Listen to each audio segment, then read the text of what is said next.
Positive തീറ്റ rotation എന്താണെന്ന് നോക്കാം.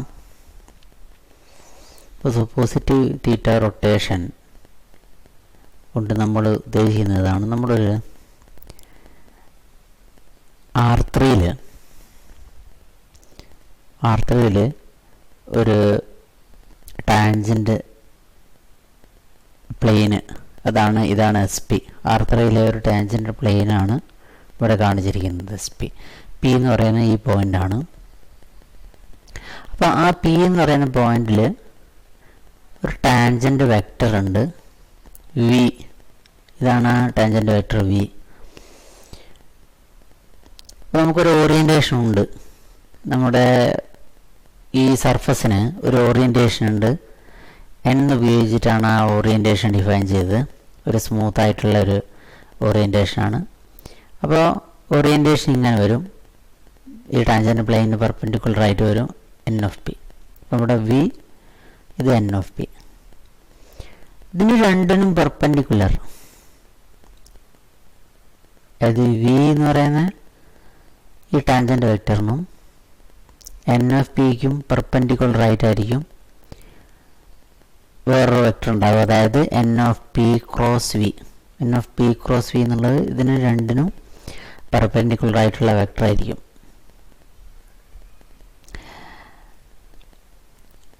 അപ്പോൾ ഈ വെക്റ്റർ എന്ന് പറയുന്നത് V, ഇത് N of P cross V.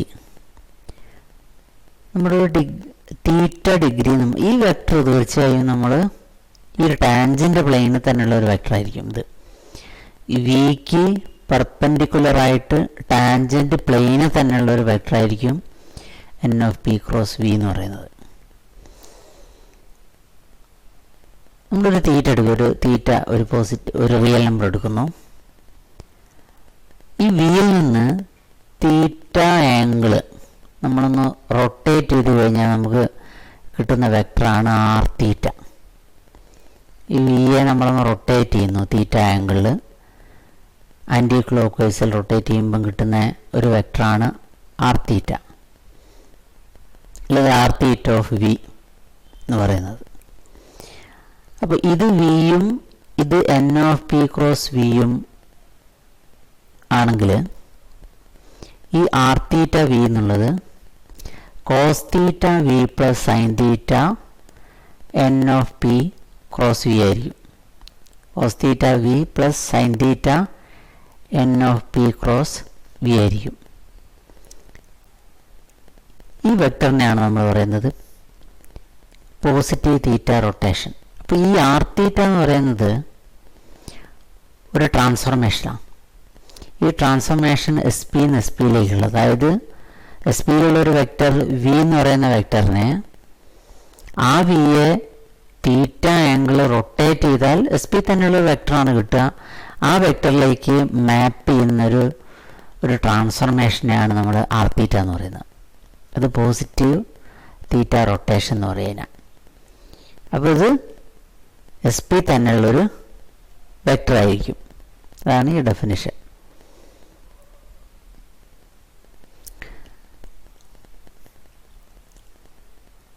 നമ്മളെടുത്തൊരു ഡെഫിനേഷനല്ല, നമ്മൾ ഈ ഒരു റിമാർക്ക് നമ്മൾ ശ്രദ്ധിക്കുക. R θ നമ്മൾ പറയും right handed rotation about N of P through an angle theta. Right handed. അപ്പോൾ ഇതിന് കാരണം ഇത്രയേ ഉള്ളൂ. നമ്മളതിൻ്റെ തൊട്ടുമുമ്പത്തെ സ്ലൈഡ് വെച്ചിട്ട്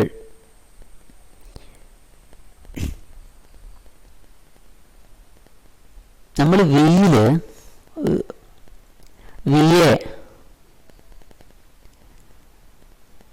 നമ്മൾ ഏത് ഡയറക്ഷനിൽ റൊട്ടേറ്റ് ചെയ്താലാണ്, ഏതൊരു ഡയറക്ഷനിൽ തീറ്റ ആംഗിൾ റൊട്ടേറ്റ് ചെയ്താലാണ് നമ്മൾ ഈ പോയിന്റ് Pയിൽ വെച്ചിരിക്കുന്ന ഒരു right hand screw N of Pൻ്റെ ഡയറക്ഷനിൽ അഡ്വാൻസ് ചെയ്യുന്നത്. ആ ഡയറക്ഷനാണ് നമുക്കിവിടെ നമ്മൾ റൈറ്റ് ഹാൻഡഡ് എന്ന് പറയുന്നത്. അപ്പോൾ നമ്മളൊരു റൈറ്റ് ഹാൻഡഡ് സ്ക്രൂ Pയിൽ വയ്ക്കുന്നു, perpendicular to SP. then the direction of r theta is the rotation of V through an angle theta, so that the right-handed screw advances in the direction of n of p. ഇപ്പോൾ നമ്മളിവിടെ വെച്ചിരിക്കുന്ന ഒരു right hand screw ഈ ഡയറക്ഷനിൽ തിരിക്കുമ്പോൾ ഈ ഡയറക്ഷനിൽ advance ചെയ്യണമെങ്കിൽ നമ്മളിങ്ങനെ ഊരിയെടുക്കുകയാണ് വേണ്ടത്. ഇങ്ങനെ ഊരിയെടുക്കുകയാണ് വേണ്ടത് എന്ന് പറഞ്ഞാൽ ആ ഡയറക്ഷൻ ഇങ്ങനെ വരും. അപ്പോൾ ഈ വിയെ ഈ ഡയറക്ഷനിലാണ് നമ്മൾ തീറ്റ ആംഗിൾ റൊട്ടേറ്റ് ചെയ്യേണ്ടത് എന്നർത്ഥം. അപ്പോൾ അതുകൊണ്ട് ഇതിനെ ഒരു റൈറ്റ് ഹാൻഡഡ് റൊട്ടേഷൻ എന്ന് പറയും. ഈ റൊട്ടേഷൻ നമ്മൾ റൈറ്റ് ഹാൻഡഡ് റൊട്ടേഷൻ എന്ന് പറയും. ഇപ്പം നമ്മൾ പറഞ്ഞ അതേ കാര്യങ്ങൾ നമ്മൾ ഇതിൻ്റെ ഹയർ സ്പേസുകളിൽ എന്തൊക്കെയാണെന്ന് നോക്കാം. അതായത് ഒരു 3 ഡയമെൻഷൻ സർഫസിൽ ഇതെങ്ങനെയാണ് നോക്കാം. 3 ഡയമെൻഷൻ സർഫസിലല്ല R4ൽ, ഇപ്പോൾ നമ്മൾ R3ലാണ് പറഞ്ഞത്, ഇനി R4ൽ ഇതെങ്ങനെയാണെന്നൊന്ന് വ്യൂ ചെയ്യാം. നമ്മൾ എസ് എന്ന് പറയുന്നത് ഒരു R4ലുള്ള ഒരു 3 സർഫസ് എടുത്തു. പി ഒരു എസ്സിലൊരു പോയിൻ്റാണ്. അപ്പോൾ എസ് പി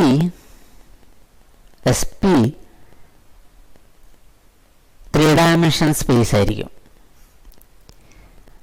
നിങ്ങൾ ഈ E1 E2 E3 എസ് പിയുടെ ഒരു ഓർഡേർഡ് ഓർത്തോനോർമൽ ബേസിസ് ആണെന്ന് വിചാരിക്കുക. E1 E2 E3 എസ് പിയുടെ ഒരു ഓർഡേർഡ് ഓർത്തോനോർമൽ ബേസിസ് ആണ്. അപ്പോൾ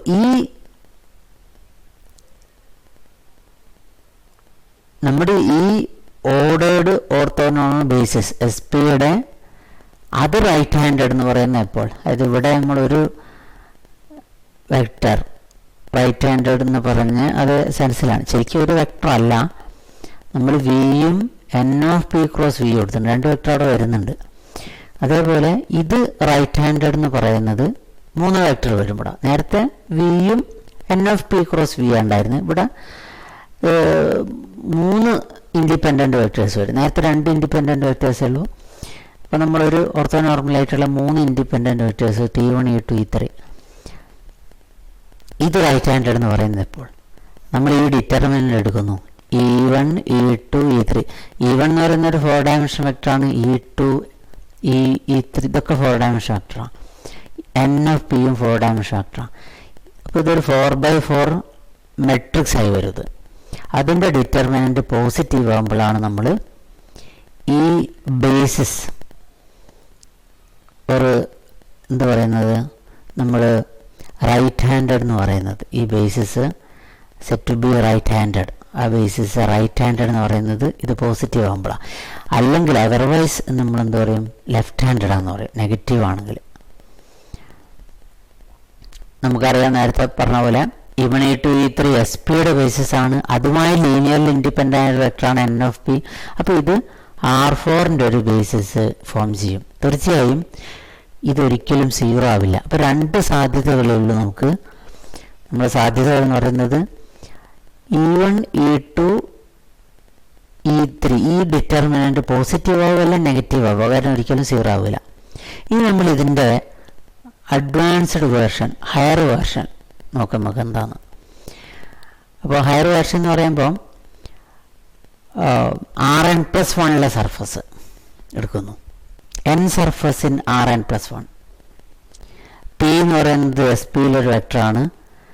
അപ്പോൾ V1 V2 എക്സെട്ര Vn എന്ന് പറയുന്നത് ഒരു ഓർഡേർഡ് ബേസിസ് ആണ് എസ് പിയുടെ. അത് നമ്മളിവിടെ നേരത്തെ പറഞ്ഞ റൈറ്റ് ഹാൻഡഡ് എന്നുള്ള പേര് അല്ല ഉപയോഗിക്കുന്ന, കൺസിസ്റ്റൻ്റ് എന്നാണ്. ഇത് നമുക്ക് consistent with the orientation N of S. അപ്പോൾ ഈ V1 V2 നേരത്തെ പറഞ്ഞ V1 V2 etcetera Vn S പിയുടെ ബേസിസ് ആവും. പിന്നെ നമ്മൾ എന്നും കൂടി കൂട്ടി, എൻ ഓഫ് പിയും കൂടി കൂട്ടിക്കഴിഞ്ഞാൽ അതാണ് നമ്മുടെ ഓറിയൻറ്റേഷൻ. കൂട്ടിക്കഴിഞ്ഞാൽ N+1 ഒരു ബേസിസായി മാറും. കാരണം ഈ V1 V2 എക്സെട്ര Vn-ഉം ഈ എൻ ഓഫ് പി ആയിട്ട് ലീനിയർലി ഇൻഡിപെൻഡൻ്റ്. അപ്പോൾ ഇത് മൊത്തത്തിലെടുക്കുകയാണെങ്കിൽ V1 V2 എക്സെട്ര Vn-ഉം അതിൻ്റെ കൂടെ നമ്മൾ എൻ ഓഫ് പിയും കൂടി കൂട്ടിച്ചേർത്താൽ അത് Rn+1ൻ്റെ ബേസിസ് ആവും. അപ്പോൾ വീണ്ടും അവിടെ ഡിറ്റർമിനൻ്റ് ഒരിക്കലും സീറോ ആവില്ല. ഈ ഡിറ്റർമിനൻ്റ് പോസിറ്റീവ് ആണെങ്കിൽ നമ്മൾ പറയും ഈ ബേസിസ്, എസ് പിയുടെ ഈ ബേസിസ് ഈ ഓറിയൻറ്റേഷനെ സംബന്ധിച്ചിടത്തോളം കൺസിസ്റ്റൻ്റ് ആണെന്ന് പറയും.